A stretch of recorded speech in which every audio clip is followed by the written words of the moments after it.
Halo semuanya, Assalamualaikum warahmatullahi wabarakatuh. Selamat datang di YouTube channel Dosen Deso. Oke teman-teman, mari kita bahas soal tes wawasan kebangsaan berikutnya yang berkaitan dengan nasionalisme. Nah, nasionalisme ini sebagai salah satu contoh soal yang paling sering banyak muncul. Nah, tapi di sini biasanya soal-soalnya itu adalah dalam contoh kehidupan sehari-hari gitu. Jadi bukan dalam konteks teoretik ataupun pengertian-pengertian gitu. Nah, memang kadang-kadang agak tricky gitu ya untuk mengerjakan soal nasionalisme ini. Nah, mungkin salah satu saran dari saya gitu kan, tetap kita harus paham dulu gitu kan apa itu nasionalisme, kemudian tujuannya apa, bagaimana cirinya dan apa apa saja contoh-contoh dalam contoh-contoh dalam kehidupan sehari-hari gitu kan. Nah, setelah kita memahami itu baru nanti kita bisa menentukan oh ini termasuk dalam nasionalisme. Oh, ini termasuk dalam patriotisme seperti itu. Nah, gitu ya teman-teman ya. Jadi lagi-lagi kita harus paham dulu konteks dari nasionalisme. Nah, nanti di dalam video ini saya menyediakan beberapa contoh soal gitu kan. Tapi sebelum itu saya sedikit menjelaskan tentang lanjutan dari video sebelumnya, materi tentang konteks nasionalisme.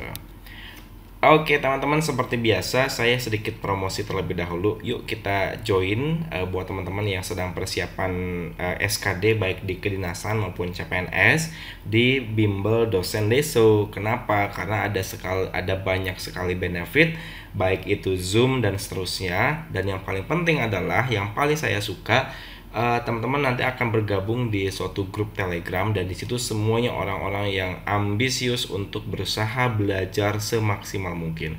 Dan dari situ setidaknya kita dapat motivasi untuk belajar. Orang lain aja belajar tengah malam, apalagi kenapa kalau kita tidak gitu. Oke. Baik, kita lanjutkan berikutnya. Nah, eh di materi yang video kali ini berkaitan dengan konteks nasionalisme.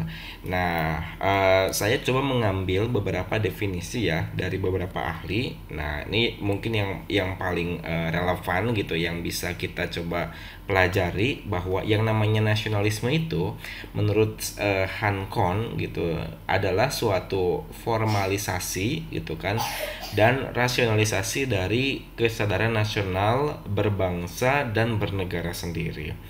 Nah, kemudian di sini saya menggarisbawahi adalah kesadaran nasional berbangsa dan bernegara. Nah, artinya adalah dalam konteks nasionalisme gitu kan, misalnya adalah kita ikut upacara bendera atau ikut upacara-upacara tertentu, upacara di hari 17 Agustus misalnya gitu kan, atau beberapa kegiatan-kegiatan kenegaraan. Lalu berikutnya Smith gitu kan mengatakan bahwa nasionalisme itu adalah suatu gerakan ideologis gitu yang digunakan untuk meraih dan memelihara persatuan. Nah, gitu ya, meraih dan memelihara persatuan. Lalu artinya di sini clue-nya adalah memelihara persatuan ketika ada suatu konflik gitu kan, ketika ada suatu perpecahan gitu kan. Nah, itu dijadikan sebagai salah satu cara untuk dapat menumbuhkan gitu kan, menumbuhkan atau menjaga supaya tidak terjadi kerekatan, supaya tidak terjadi konflik antar suku gitu kan, antar golongan dan berikutnya. Lalu yang ketiga ada Ebi Baurol gitu, dia mengatakan bahwa nasionalisme itu adalah rasa cinta kepada wilayah gitu kan, rasa cinta kepada wilayah, kemudian bahasa oleh perseorangan atau sekelompok orang. Nah, tapi ingat ya, yang namanya rasa kecintaan itu bukan berarti kita menganggap remeh orang lain, menganggap remeh bangsa lain, atau menganggap remeh orang-orang yang di luar dari golongan kita, bahwa semuanya kita sama dan berusaha untuk dapat menjadikan yang terbaik. Gitu ya teman-teman ya. Oke. Nah, Di video berikut, di slide berikutnya, saya menyampaikan ciri-ciri nasionalisme. Jadi apa itu ciri-cirinya? Dia adalah adanya suatu sebuah kesatuan dan persatuan sebuah bangsa. Nah, gini ya. Jadi kesatuan dan persatuan. Lalu adanya sebuah organisasi yang memiliki bentuk modern dan memiliki sifat nasional. Nah, ini ya, ciri-cirinya seperti ini. Lalu yang ketiga, adanya suatu perjuangan yang dilakukan dan memiliki sifat nasional. Nah, jadi perjuangan-perjuangan apapun gitu kan, baik kita dalam suatu organisasi yang kita tergabung gitu kan, ataupun organisasi-organisasi yang lainnya. Nah, itu juga menjadikan salah satu contoh ciri-ciri dari nasionalisme. Atau biasanya adalah ciri nasionalisme itu adalah mencintai produk dalam negeri, atau bahkan bekerja sesuai dengan konteks gitu ya, bekerja sesuai dengan konteks. Lalu berikutnya, bertujuan mendirikan dan memerdekakan sebuah negara yang merdeka dan menjadikan kekuasaan berada di tangan para rakyat. Nah, gitu ya. Ini juga sama menjadi salah satu konteks atau ciri dari nasionalisme. Atau yang kelima, nasionalisme itu lebih mementingkan pikiran. Nah, lebih mementingkan pikiran, sehingga pendidikan berperan penting dalam upaya mencerdaskan kehidupan bangsa.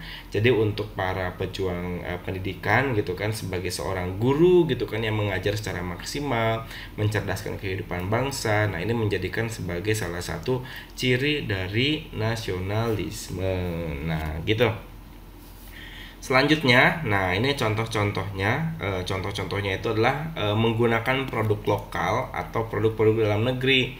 Nah, misalnya ada produk-produk sepatu, misalnya, atau misalnya produk-produk membeli produk-produk lokal, makanan lokal gitu kan. Nah, itu sebagai contoh dari nasionalisme. Lalu menaati aturan yang berlaku di masyarakat. Nah, ini juga sama. Misalnya menaati lampu merah gitu kan. Kemudian menaati beberapa hal-hal yang dilarang dalam masyarakat kayak gitu. Nah, itu juga sama. Contoh sikap nasionalisme.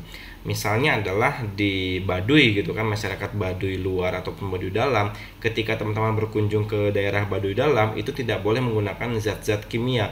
Nah, kita menaati aturan tersebut kayak gitu. Nah, itu juga sama. Lalu saling memberikan toleransi pada suatu perbedaan. Nah, ini di sini baik itu perbedaan agama, perbedaan suku dan seterusnya. Nah, itu kita perlu untuk memberikan toleransi, dan itu merupakan contoh sikap nasionalisme gitu. Lalu berikutnya, mengutamakan kepentingan masyarakat. Nah, ini juga sama, lebih fokus pada kepentingan masyarakat. Lalu ikut dalam kegiatan gotong royong di masyarakat serta menjaga kebersihan lingkungan sekitar. Nah, gotong royong misalnya di dalam masyarakat ada gotong royong membersihkan lingkungan tempat tinggal gitu kan, dan seterusnya. Itu sebagai salah satu contoh sikap nasionalisme. Dan ini contoh-contoh seperti inilah yang nanti akan coba dideskripsikan dalam bentuk soal gitu. Yuk kita langsung lanjutkan. Nah, soal berikutnya. Nah, di sini BPUPKI merupakan panitia kecil yang beranggotakan 9 orang pada tanggal 22 Juni 1945. Nah, berikut yang termasuk anggota panitia 9. Nah, memahami konteks sejarah juga sebagai salah satu bentuk dari nasionalisme, teman-teman. Jadi, kita coba perlu untuk dapat mengetahui konteks-konteks yang berkaitan dengan sejarah. Nanti di video berikutnya saya akan coba buatkan tentang sejarah Pancasila gitu ya, sebagai bentuk salah satu contoh alternatif soal tentang tes wawasan kebangsaan. Oke, siapakah di sini? Apakah Mr. Ahmad Subarjo? Apakah Muhammad Yamin? Apakah Agus Salim? Apakah Abi Kusno Cokro Suyoso? Atau Supomo? Nah, kita lihat yang namanya anggota 9 itu adalah di sini Soekarno, Muhammad Hatta, Ahmad Subarjo, Muhammad Yamin, Wahida Asy, kemudian Abdul Zahad Muzakir, Abi Kusno Cokro Sujono, kemudian Haji Agus Salim, dan Amar Ramis. Jadi yang bukan merupakan anggota panitia 9 adalah Mr. Supomo. Gitu ya teman-teman ya. Oke, kita lanjutkan. soal yang kedua. Nah, ini berkaitan dengan konteks ideologi Pancasila. Indonesia memiliki ideologi Pancasila dengan menjunjung prinsip-prinsip nasionalisme. Nah, prinsip-prinsip nasionalisme yang dimiliki Indonesia adalah, nah, apa nih kira-kira nih prinsip nasionalisme? Yang pertama, kita coba analisis jawabannya ya. Mencintai bangsa Indonesia tetapi bukan berarti membesarkan bangsanya sendiri. Nah, maksudnya apa nih? Jadi maksud yang A itu adalah kita tetap mencintai bangsa Indonesia, tapi bukan berarti kita itu menganggap bangsa kita tuh paling bagus gitu kan. Atau bahkan jangan sampai menganggap negara-negara lain tuh paling jelek gitu kan. Nah, jangan sampai seperti itu. Jadi kita semuanya sama. Nah, yang B, membesar-besarkan bangsa sendiri dan memandang rendah bangsa lain. Nah, ini yang tadi saya bilang ya, ini tidak mungkin karena tidak boleh kita memandang rendah bangsa lain karena dalam konteks nasionalisme itu semuanya sama gitu. Manusia mempunyai sikap ya, sikap, mohon maaf ada typo lagi, sikap bersatu, senasib dan sepenanggungan. Oke, kita simpan dulu. Lalu mengakui bangsa Indonesia adalah bangsa yang beragam. Nah, lalu memiliki kebebasan untuk menentukan nasibnya sendiri. Kira-kira apa nih teman-teman jawabannya?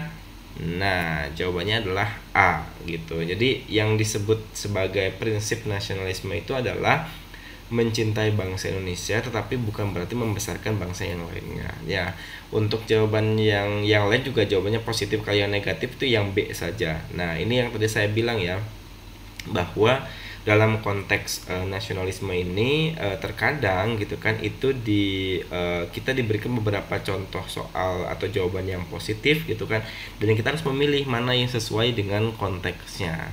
Nah, jawabannya adalah A, mencintai bangsa Indonesia tetapi bukan berarti membesarkan bangsanya sendiri gitu. Ini adalah prinsip dari nasionalisme.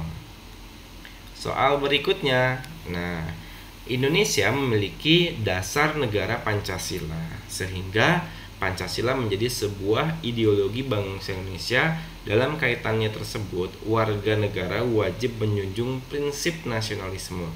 Nah, Pancasila itu yang dimiliki Indonesia dengan sikap. Nah, nasional Pancasila ya, sikapnya seperti apa? Nah, apakah yang A, mencintai bangsa Indonesia tanpa menjatuhkan bangsa lain, apalagi mencintai bangsa Indonesia sendiri dengan cara membanggakan sendiri. Nah, ini hati-hati ya clue-nya ya, membanggakan diri. Lalu yang B, mencintai bangsa Indonesia dan melihat bahwa bangsa lain juga mewah sehingga kita perlu mencintai bangsa itu. Apalagi ini jangan sampai keliru ya.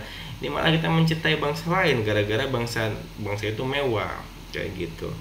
Lalu yang C, kecintaan terhadap bangsa dapat diwujudkan dengan cara melakukan gotong royong apabila ada yang memerintah. Kalau misalnya kita mau gotong royong saja gitu kan.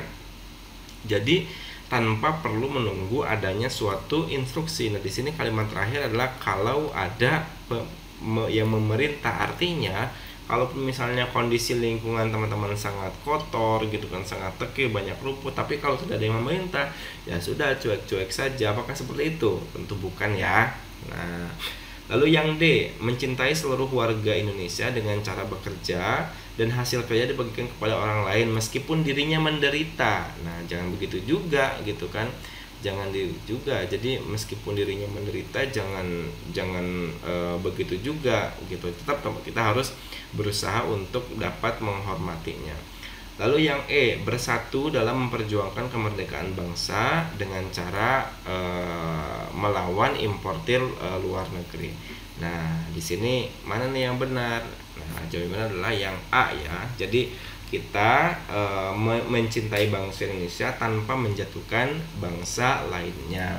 Nah, ingat ya, kalau teman-teman menyimak beberapa video ini dan beberapa video berikutnya gitu kan, ini saya coba membuat soal tuh yang saya rubah-rubah kalimatnya atau saya parafrase, tapi maknanya itu sama gitu. Misalnya nasionalisme ini adalah mencintai bangsa Indonesia tanpa menjatuhkan bangsa lain dan tanpa membanggakan bangsa sendiri karena semuanya sama. atau mencintai produk dalam negeri. Jadi beberapa istilah, kalimat-kalimat itu nanti akan muncul dan di soal-soal berikutnya, supaya teman-teman terbiasa gitu kan, dan harapannya nanti soal tersebutlah atau konteks itulah yang nanti akan keluar pada saat ujian. Nah, gitu. Berikutnya, nah di sini nasionalisme itu adalah suatu paham gitu kan yang cocok diterapkan di Indonesia. Paham nasionalisme ini sangat mendukung sila ketiga, yaitu persatuan Indonesia dan butir-butir pengamalannya. Nah, di bawah ini yang tidak termasuk butir pengalaman sila ketiga. Nah, ini apa nih?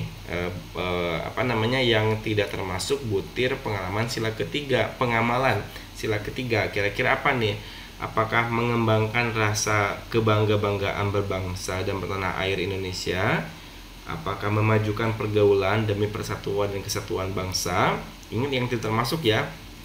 Lalu mengembangkan rasa cinta kepada tanah air, nah, gemar melakukan kegiatan kemanusiaan, atau mengembangkan persatuan Indonesia atas dasar Bhinneka Tunggal Ika. Nah, kita clue-nya adalah ini persatuan, kemudian cinta tanah air, kemudian mengembangkan rasa kebanggaan bersama bertanah air. Nah, itu adalah clue-nya ya, clue sila ketiga. Di sini yang ditanyakan adalah yang tidak termasuk gitu. Jadi yang tidak termasuk adalah yang D, teman-teman. Kenapa? Karena kalau gemar melakukan kegiatan kemanusiaan itu termasuk pengamalan dari sila kedua, kemanusiaan yang adil dan beradab. Nah, gitu ya teman-teman ya. Jadi itu merupakan pengamalan dari sila ketiga gitu. Kita lanjut soal berikutnya teman-teman. Nah, lagi-lagi coba kita cek dulu kalimat akhir ya, apakah ada clue-nya atau tidak. Di sini berdasarkan uraian di atas, sikap Adinda termasuk dalam sikap. Nah, nggak bisa dong kalau seperti ini. Kita harus baca dulu dari atasnya gitu. Nah, Adinda adalah seorang pegawai pemerintah yang berdomisili di kota besar dengan segala fasilitas dan kenyamanan yang ada.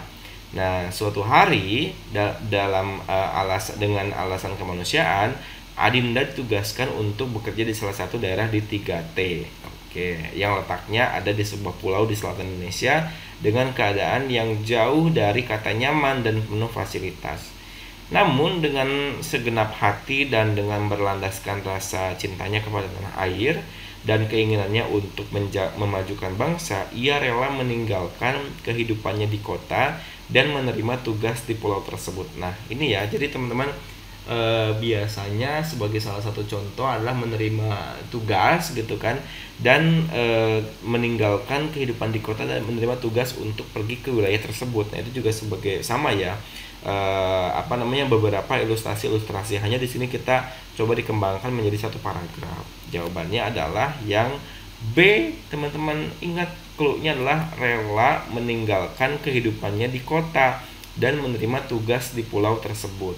Nah, kalau misalnya teman-teman sudah ada aksi gitu ya. Nah, kalau sudah ada aksi itu termasuk dalam patriotisme. Kenapa? Karena di sini ada istilah rela berkorban gitu ya. Jadi di sini ia rela. Nah, kalau udah ada istilah kata rela berkorban gitu kan, maka itu sudah masuk dalam kata patriotisme. Jadi kalau misalnya nasionalisme itu sebatas mencintai produknya saja, tetapi kalau sudah ada kata rela berkorban untuk meninggalkan gitu kan demi nusa dan bangsa, maka di sini adalah sudah sikap patriotisme.